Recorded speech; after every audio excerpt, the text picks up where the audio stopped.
Hi everyone, welcome back to the Integrity Botanicals YouTube channel. Today I wanted to take a moment to kind of discuss some products that I believe are personally underrated, and what underrated doesn't mean by me. You know, I clearly love these things. It's just I don't hear that much buzz about them on the internet, and I feel like I'm a broken record about some of them. But we're just gonna kind of take a walk down memory lane here. Some more older products, some things that you see me use all the time, some more new favorites, all of which I think are deserving of a little bit more love. So I'm gonna take the time to just talk about why I love them so much with you.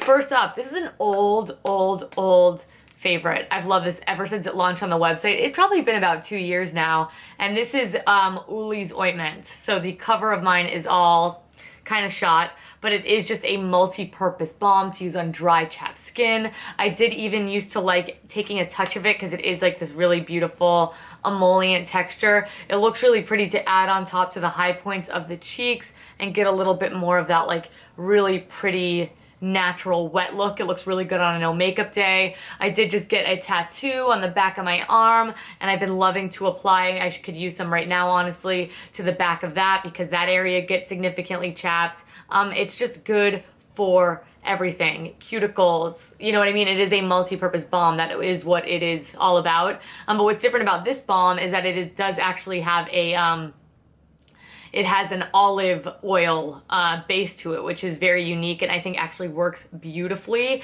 and sits on the skin amazing. So I really like using this when I have any dry areas around the nose, if you have a cold as well. You could even put this all over as like a little bit of a moisturizer if you wanted to do that. It doesn't sink in immediately due to the more balmy texture, so do be mindful of that. But that's why it's so great for the cuticles, tattoos, you know, any of those more chapped areas. It is ideal for, and it's fantastic and at a great price in my opinion, and I don't hear anyone talk about it. It is so incredibly underrated. Next up, I did quickly want to talk about the Alima Pure Powder Blushes, and I know exactly why these are underrated. It's because they are a loose blush formula. However, you get so much product in here. You get 4.5 grams. That is a ton. Then they're also very reasonably priced as well. I'm trying to add all the prices on the screen whenever I talk about products because I feel like I misquote pricing all the time. But anyway, really reasonably priced, beautiful formula. I love the shades. My favorite shade is pink. I've used this shade a billion times. A lot of these products I've already discussed at length, so any more descriptive videos that I've created, I will include in the description box down below so you can kind of see these products in action, something like that. Here I am just here to preach, stand on my soapbox and tell you why I think they're so underrated. And these blushes are absolutely one of them. I think that they wear beautifully and that they apply really evenly, which sometimes something like blush or even highlighter, if it doesn't coat the brush evenly, or if it's just overly pigmented, it can leave you looking like a hot mess and it makes them even more intimidating. This does not do that. It is good stuff. Next up, let's stay on the Alima Pure train. I cannot believe how underrated their brow pencils are, and that's saying a lot coming from me because I am so picky with brow product, okay? Like I cannot stand when brows look so overly drawn on, like I'm over the Instagram eyebrow. I really just like it to look very natural. That's why I love the 100% pure green tea brow fibers. The Plume pencil that just came out is also very wonderful. But these Alima Pure pencils, I mean, I've never heard anyone ever talk about these, and I can't get over it. What's great about them is that they have a really nice soft texture, so you need to apply the most minimal amount of pressure to the brows. I think I did a full video on these, so I'll link it down below. I use the shade Raven. It is the most perfect ashy tone, but they just give you like, I used to really like using powder in my eyebrows like back when Anastasia first came out with brow powders. I think they allow you the most control, the most feathery hair-like look as well, in conjunction with those brow gels and things that have come after especially. But you can't beat the shade. I love the formulation being more powdery, very pigmented, so there's no need to press hard. In fact, I would absolutely not recommend that at all. The only one downside is that because it is such a soft formula that gives you that color so immediately, you do need to sharpen it quite often, but regardless, I still find that it lasts a decent amount of time, especially with as religious use that I use that pencil. It's fantastic. Love Alima Pure. Alima Pure I feel like had their moment once upon a time, and now I don't really hear people talk about them. So I like to give them a little love, especially those two products I think are awesome. Another product that you will all be very familiar with, and on this channel it is certainly not underrated, but in the grand scheme of things I believe it is, and it is the Gressa eye tint, specifically in the shade Cellophane. I love all of their eye tints. There are these really velvety formulated eyeshadows that have like a powder finish almost, which is very interesting because they're in this more pot, you know, they're in the pot setup, so you would think it'd be more creamy, but because they have that really velvety texture, they are just so easy. Like, I'm gonna take a touch of this on the eye. What I love about Cellophane is it gives you that very adult glitter that kind of reminds me of like Tom Ford or something like that. Really add just a little something to an eye look. Or if you really want to get that more pink color, you can absolutely build it up with a brush and get that more pink color as well. I think I did a tutorial where I did that method, so if I did, I'll include it down below. But I reach for this so frequently. I think that there is nothing like it on the market. It is so unique, and because of that, I think it is severely underrated. It's awesome. One product that stole my heart, you guys will definitely be familiar with this if you watch this channel. I have one of them on my lips today. Can you guess it? Can you guess it? Can you guess it?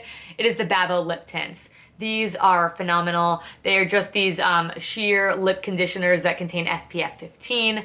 Very reasonably priced. I think they're $9.95 a pop. And my favorite shades are Plum Rose, Wild Rose, and Crimson Rose. I have Crimson Rose on my lips today. You could see that Crimson Rose is the more dark one. And then let me swatch Plum Rose for you as well. These ones that are a little bit richer in color have the most pigment, but still really, really wearable. The one that I think would be the most universally flattering is definitely gonna be Wild Rose, which is just more of a mid-tone pink. It's kind of like a Your Lips, but better shade. So Plum Rose is a little more purple. That's Wild Rose there. Crimson Rose here. And then if you like a more milky look to the lips, they do have some very light options, one of which being Seca Rose, which is just a really, really light pink that will just kind of add a little bit of a milkiness to the lips. This sometimes looks pretty if you do lip liner, if you can't pull off really nude lipsticks like myself.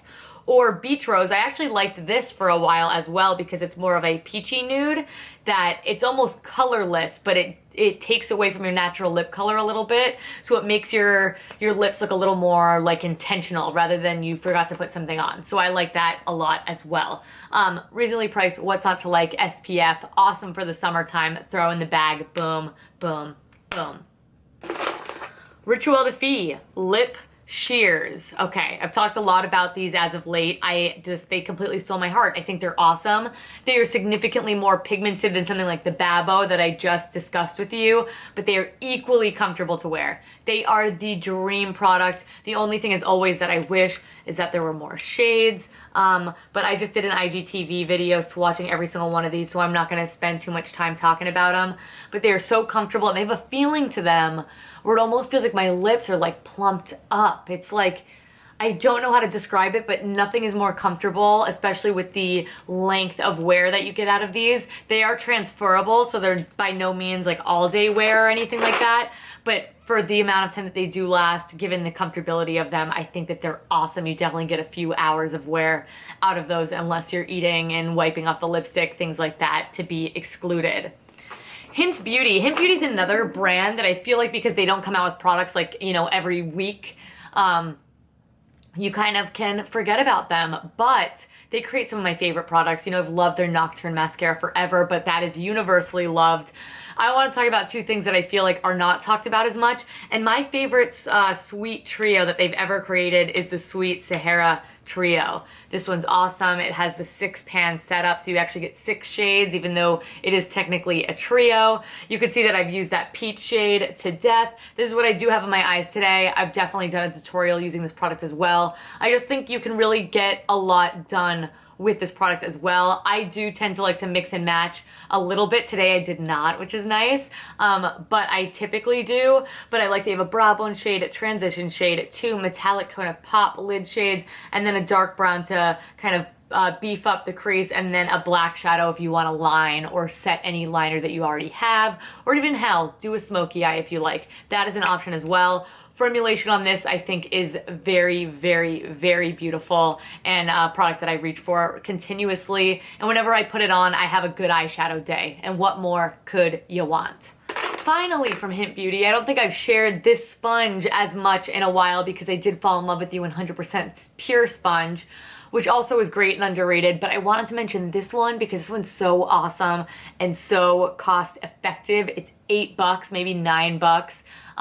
But as far as these beauty sponges are concerned, especially in the way of beauty blender, things like that, this is the best. I feel like buy two of them would cost less than the price of one beauty blender, or two of them is the price of one of the 100% pure. I think it's great, washes easy, and blends product like a dream. It doesn't retain too much water. Sometimes they're either too squishy or they retain too much water, so when you go to blend, it's separating all of your makeup, and I don't like that at all. I also wanted to mention that when you wet it, because this is a hard sponge right now because I didn't use this today, it gets really nice and squishy, but not too squishy. Like I said, that could sometimes be an issue. It's nice and soft when you apply it to the skin and just blends products beautifully. Like I said, very little to dislike on that front. But that is it, everyone. Those are some products that I believe to be underrated. I really sat and thought about it, went through the collection. What are things that I use so religiously? They're not things that I think are good. These are things that are like in the top shelf.